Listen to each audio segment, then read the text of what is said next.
Tere tulemast vaatama Küljevõrgu 3. osa, kus mul on täna külas Reno Mark, kes on ka augustikuu parim mängija ja kellel just sai 100 mängu täis. Tere, Reno! Tervist! Räägi siis, kuidas su jalgpalluri karjäär algas ja kuidas sa noores peas jalgpalli juurde üldse said? Algas siis Lihulas. Ma arvan, et lasteaia kas eelviimases või viimases rühmas. Et ma võisin olla äkki 4 või 5 aastane. Ja kuna Lihulasse see jalgpallitrenn siis kuidagi tekkis ja mul mõlemad vennad olid siis jalgpalliga siis tegelesid tol hetkel, ehk siis nagu käisid trennis ja siis ilmselt sealt nüüd kuidagi nagu suunati selle jalgpalli juurde, et Rokoga koos me trenni läksime. Ja kes su esimene treener oli? Esimene treener oli siis Lihula legend Jaanus Ketreo. Ja kuidas temal treenida oli? Kui palju tema nagu noores peas sind aitas? No tema roll kindlasti minu kui jalgpalluri siis arengus on kindlasti nagu väga suur, et need esimesed aastad jalgpallis kindlasti, et sa üldse tahaksid selle jalgpalli juurde ka tulevikus jääda, on ma arvan väga olulised, et just see olekski nagu lõbus ja et nagu lastel oleks midagi siis, millega nagu tegeleda. Et kindlasti see roll on väga suur. Mis on mingi siis kõige näiteks eredam mälestus, mis sul temaga kui treeneriga siis meelde on jäänud lapsepõlvest? Ma arvan, need võisidki olla just need koolidevahelised võistlused, mis meil siis alati või tihtipeale siis Haapsalus toimusid ja just need mängud siis selle Haapsalu kooli vastu, kus meil olid nagu väga tasavägised mängud siis, ehk siis olime sellised väiksed rivaalid siis Haapsalu kooliga. Okay. Aga kas sul oli veel mingisi teisi huvialasi, kui sa noor olid või oli ainult jalgpall? Jaa, et me käisime ka Rokoga koos Kreeka-Rooma madluses, aga seal saime siis käia, ma arvan, 2 või 3 aastat äkki. Ja siis oli see, et oli vaja ilmselt mingeid valikuid teha, et lihtsalt kasvas üle pea see treenide hulk. Ja siis valisimegi lihtsalt jalgpalli kasuks ja pluss siis ka muusikakoolis käisin, et seal käisin ka 7 aastat, siis lõpetasin ära ja õppisin siis klaverit. Okay. Aga sa oskad ju kitarriga mängida ja laulda oled või oskad kõike? Ja no kitarri ma küll õppisin ise, aga laulmas me käisime jällegi Rokoga koos. Et meil olid mingid laulutunnid ja siis mõlemad käisime ka muusikakoolis ja siis niimoodi me kuidagi seal tegelesime, jah. Okay. Aga kuidas sa siia Pärnusse üldse sattusid või mis sind siia Pärnusse tõi siis? No Pärnusse põhimõtteliselt oli siis nii, et kuna siis Lõuna-Läänemaa jalgpalliklubil, kus ma siis varem olin, Lihulas siis, ja Vaprusel on siis mingi nii-öelda, ei tea kas koostöö või mingi head suhted ühesõnaga, et sealt meid siis nagu Vaprusse kutsuti. Et mina tulin peale põhikooli, et olin Lihulas 9. klassi ära, aga Roko juba tuli varem, et tema oli juba kolis Pärnusse peale 6. klassi, et 7. klassi tuli Pärnusse, aga jah, mina tulin peale 9. siis tulin mängima U16 eliitliigat, aga see võis äkki olla juba 9. klassi ajal. Et alguses ma kohe Pärnusse ei kolinud, et tulin Pärnusse siis, kui tulin gümnaasiumisse. Okay. Et siis kolisin Pärnusse ja siis hakkasin ka siis nagu meestega mängima. Aga kui oli U16, eks? Jaa, U16. Kas siis te mängisite ka Rokoga seal koos või ei mänginud? Jaa, Roko oli ka seal, et esimene aasta mängisime Rokoga koos, siis tulime koos meestesse ja ka alguses mängisime Läänemaal koos, terve elu oleme temaga koos mänginud. Aga see meestesse üleminek just, et kuidas see oli, et see toimus siis, te olite ainult 1 aasta U16 olnud ja siis läksite kohe meestesse, eks? Jah, võis olla küll nii, jah. Et see üleminek oli keeruline selles suhtes, et ma ütleks, et siis, kui me nagu meestesse tulime, et siis nagu esimest korda me hakkasime aegast aru saama, mis see nagu jalgpall nagu on. Ja sellest jalgpallist mingit pilti ette saama, et muidu oli lihtsalt siuke löö ja jookse mäng, et lihtsalt siuke lõbus. Aga siis hakkas nagu, said aru, et oled mingi siis taseme nagu saavutanud ja et et oli siis see meestesse üleminek ja oligi, et alguses oli ikka väga keeruline selles suhtes. Et jah, et sellest jalgpallist aru saamine toimus alles siis, ma ütleks. Et no, et mis me võisime olla mingi 17 aastased. Et see on see Eesti nagu ütleks väike murekoht ka. Et võib-olla seal välismaal Hispaanias näiteks, et võib-olla seal, et on juba siuksed professionaalsemad trennid ja on juba võib-olla siuke 12-13 aastased või isegi nagu nooremalt, et sellest võib-olla see tulevikus see vahega tuleb, et jah. Noorte töö on jah, ei ole nii heal tasemel. Just. Aga 2017 oli siis esimene hetk, kui sa meestetreeni läksid, eks? Ja 2017 aasta suvel oli vist esimene hetk. See oli siis veel Marko Leelovi käe all, sain siis trenni teha, aga suve lõpus vist juhtus mul vigastus ja nagu lõpuks temal nagu mängida ei saanudki. Et siis juba tuli uuel hooajal tuli nagu Indrek Selinski ja siis nagu sain siis nii-öelda trenni tegema ja mängima hakata. Ja kuidas see vigastus oli? Et mis vigastus oli? See oli põlevigastus? Ei, see oli hüppeliges vigastus. Et trennis siuke loll olukord oli ja sidemete rebendid olid seal, et olid mingi 4 kuud olin väljas. Et oligi täpselt see aeg, et kuni siis nagu järgmise hooaja algusperioodini olin väljas ja siis sain nagu hakata koos meeskonnaga siis seda hooaja perioodi kaasa tegema. Okei. Ja siis mängisid 2018 aastat ära, 2019 olime esiliigas, eks?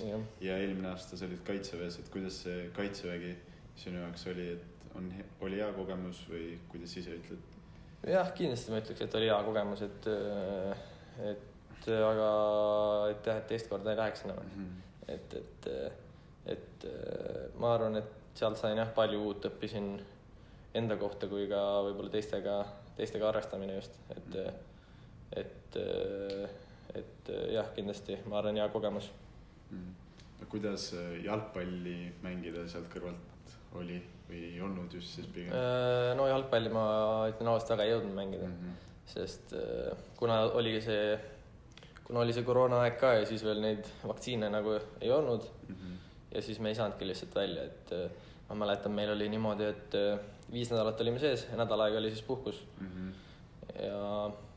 Ja üks kord oligi niimoodi, et just siis, kui ma nädalaks läks välja sain, siis oli siin Vapruses kellelgi mingi koroona teema ja siis olid kõik isolatsioonis, et ma tulin koju ja ikka saan trenni teha nagu koos meeskonnaga, et ise muidugi käisin seal jooksmas ja sain ka nii palju, nagu proovisin võimalikult palju ka palli katsuda, aga et seda ei kindlasti väheks nagu. Kuidas üldse vormi hoidmine seal kaitseväes sul oli, et kas sa said nagu jalgpalliga mängida või oli rohkem pigem jõusaali ja jooksu? Pigem rohkem jõusaali ja jooksu jah, sest vahepeal meil oligi seal samamoodi nende koroonapiirangutega seoses, ei lastudki meid üldse kuhugi saali või niimoodi nagu koos kellegi teise nagu rühmaga koos mingeid asju tegema ja enda rühmast jäi nagu tihtipeale nagu mängeid väheks. Ja siis oligi lihtsalt, et käisin vahepeal üksina, et võtsin lihtsalt palli ja läksin saali, mängisin seinaga põhimõtteliselt. Aga noh, ma räägin, et nagu seda jäi ikka väga väheseks, et oleks tahtnud kindlasti rohkem.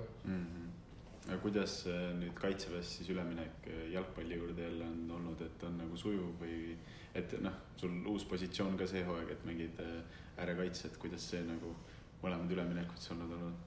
Ja, et üllatavalt sujuv on isegi olnud minu jaoks, ma ütleks, et kaitseväest tulin, siis oligi paar nädalat oli see sisseelamishetk, et see oli veel siuke, muidugi arusaadav ka ei ole nagu palli katsunud ja väga siukest nii palju koormust saanud. Et paar esimest nädalat, 2-3 nädalat ütleks jah, et oli see sisseelamisperiood ja siis juba peale seda ütleks, et juba olen kõik mängud kaasa teinud. Ja siis see uus positsioon, jah, et kuna meil oli vahepeal siin mängijatega oli siis nagu keerulised ajad, vigastused ja siis treener usaldas mind siis nagu paremasse kaitsesse. Ja algul küll väga ei arvanud sellest positsioonist suurt midagi, sest nagu ma ei ole oma elu jooksul nagu kaitses veel pidanud mängima. Et alati kas siis nagu alguses muidugi noorena siis nagu ründajana ja siis siin meestes nagu pigem keskpooliks siis. ja viimased aastad olen ka siis äärepoolikut mänginud ja ma arvan, see aitaski just mul sinna paremasse kaitsesse nagu paremini sisse sulandada. Et ma olin nagu ääre peal mänginud varem ja siis nagu sealt ääre pealt enam sinna paremasse kaitsesse see liikumine ei ole enam nii suur hüpe, et ma arvan, et see kohanemine isegi nagu ei võtnud mul kaua aega. Et sain kohe esimesest mängust seal, ma arvan, esimesed minutid ja siis juba tundsin ennast päris hästi ja usun, et olengi enam-vähem hästi hakkama saanud. Aga kuidas, et sa oled 4. aasta läheb nüüd, et 3,5 aastat Vapruses siin meestega mänginud, kuidas sa nagu enda arenguga rahul oled jäänud, et on see nagu märgatav olnud või kuidas ise ütleksid? Jah, kindlasti märgatav, et nagu ma ütlesin, et siis esimene aasta, kui ma meestesse tulin, siis ma hakkasin alles sellest jalgpallist nii-öelda pilti saama.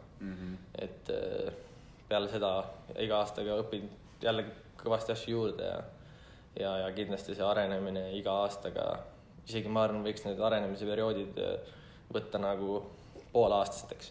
Et juba selle poole aastaga sa õpid jälle nii palju uusi asju juurde, või õpid nagu olema enesekindlam ja kõik need asjad, et kindlasti on väga palju veel areneda, aga on juba väga palju ka arenetud. Okay.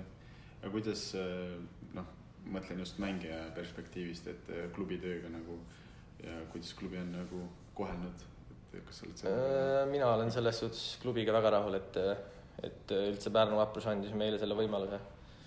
Meile Lihula poistele üldse kuskil nii-öelda suuremas linnas siis võrredes Lihulaga ikkagi nagu ennast proovida ja kuna need suhted seal Lihula ja Pärnu Vapruse vahel on nagu olnud head, siis meid siia kutsuti ja Pärnu Vaprus on mulle kõik need võimalused selles suhtes andnud. Et mina olen selles suhtes selle poolest olen väga rahul, aga klubi tööga samamoodi, et iga aasta minnakse järjest professionaalsemaks ja liigume ikkagi sinna, usun, et liigume sinna Premium liiga siis nagu ülemiste satside poole, et kuidas sa siis näeksid ennast kui mängijat tulevikus, siis ütleb 4-5 aasta pärast või Vaprust 4-5 aasta pärast? No Vaprust ma arvan 4-5 aasta pärast kindlasti Pärnumaa suurim klubi ja kindlasti ma arvan tahab Vaprus just võidelda nagu kõrgemate kohtade pärast, et mitte siin Premium liigas siis üleminekute mängude peale või siis väljahukkumise nimel nagu võidelda. Et ma arvan, see on kindlasti üks suur eesmärk Vaprusel ja enda perspektiivis siis ma arvan, et 4-5 aasta pärast kindlasti üks suur unistus on esindada Eesti koondist. U19 koondist juba sain esindatud. Oli kindlasti väga siuke äge kogemus.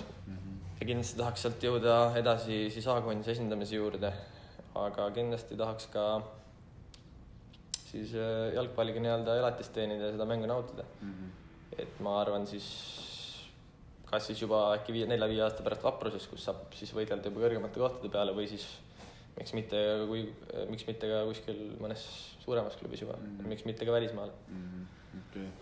Aga et mängijal on nagu sul siis ambitsioonid olemas, et sa tahad ikka nagu professionaalseks jalgpalluriks täiskohaga saada ja et näed ennast nagu jalgpallurina ikka? Jah, kindlasti, kuna see on see, mis mulle teha meeldib ja miks mitte saada siis selle eest ka nii-öelda palka. Aga sa läksid kooli ka see aasta, eks? Ja astusin Tallinna Tehnika kõrgkooli, et läksin õppima transport ja logistika eriala ja siis kaugõppe varianti siis. Kuidas see praegu sinu jaoks olnud on? No nüüd ühe korra olen koolis käinud selles suhtes ja nüüd järgmine nädal lõpp siis lähen uuesti, et ma arvan, et ta on jälle kindlasti siuke uus asi. Proovin sellega kohaneda ja proovin mitte siis jalgpalli ja kooli siis nii-öelda ühesõnaga proovin, et üks hakkaks teist segama. Et proovin ikkagi jalgpallile keskenduda ja sellepärast valisin ka kaugõppe variandi, et saaks siis ilusti Pärnus elada siin.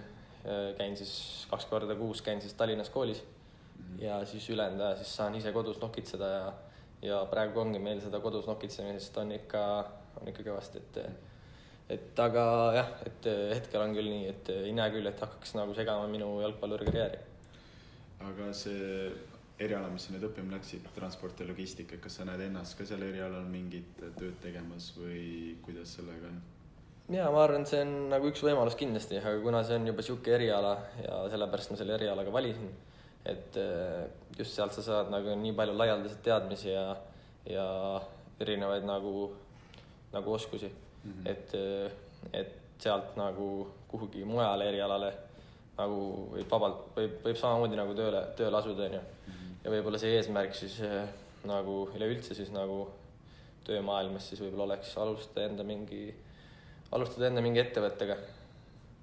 Et ei just see, et nagu me kõik tahame, et ei peaks siis 9-5 tööl käima. Et see on ilmselt meie kõige unistus. Okei. Et sa rääkisid palju, või oleme rääkinud palju siin jalgpallist ja koolist, ja kas sul on mingi praegu nagu teisi hobisi ka, millega sa tegeled või jääb üldse aega tegeleda? Jah, ma ütleks, et kõige suurem hobi, ma arvan, millega ma hetkel võib-olla siis nii-öelda nädalaselt võib-olla paar korda tegelen, on siis nagu discgolf.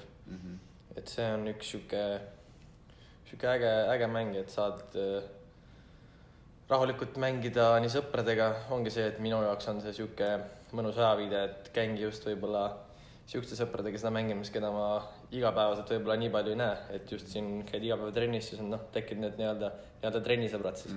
Et ja siis võib-olla need vanad tuttavad võib-olla kuskilt gümnaasiumiajast siis mingid klassivennad ja siuksed teised nii-öelda sõbrad siis, mis muidu siis tavaelust võib-olla jäävad natuke kaugemale, sest nagu trenn. Et siis nagu võib-olla siis nagu nendega siis käin neid seda mängimas ja seda mängu nautimas. Okei, aga sa oled meil kalal ka käinud, eks ole? Kas seda nimetab hobiks või see on lihtsalt siuke, mis paar korda tegid? Jaa, ma arvan, ma ikka nimetaks, aga nüüd kuna siin viimasel kaitsevägi ja siis nüüd see kiire suvi, et ma arvan, et ikka nimetaks hobiks, aga lihtsalt see aasta nagu tõesti ei ole väga aega olnud sellega nagu tegeleda. Aga ikka nüüd siin just alles üks päev Ronaldo Tiisma mulle kirjutas, et ta tuleb varsti siis, tema on praegu meil kaitseväes, et tuleb varsti nädalavahetuseks koju, et siis pane nagu õnged valmis, et on minek. Hästi, aga selle discgolfi koha pealt veel, kuidas sa üldse sinna discgolfi juurde said, et kuidas sa üldse üles leidsid sellise ala? Et Eestis on muidugi nüüd see populaarsus kogunud päris palju ikka üle maailma, aga sa hakkasid ikka seda mingi 3-4 aastat tagasi mängima, siis kui see veel nii populaarne ei olnud. Jaa, ma ütleks, et ma isegi esimest korda mängisin 5-6 aastat tagasi isegi. Et siis nagu see tõesti ei olnud veel nii populaarne kui täna, aga mina leidsin selle niimoodi, et kuna jälle seal Lihulas oli mingid paar hakkajat venda, kes siis tegid sinna Lihulasse selle rada, tegid selle raja Lihulasse ja siis vaatasin ka, et korvid asjad siin, et mis see täpselt on ja siis mingi vend seal müüs ketted ja olidki esimesed ketted seal, sai osta endale 2 tükki ja nendega siis alguses seal mängimas käisime. Et niimoodi mina selle jaoks endale avastasin ja peale seda on nüüd saadud mängida iga suvi ikka päris olulisel määral ikka ütleks. Okay. Episoodi lõpuks on veel vaatajamäng, kus äsja kaitseväest tulnud Reno teeb 30 sekundi jooksul kätekõvertsi. Paku, mitu ta suudab teha?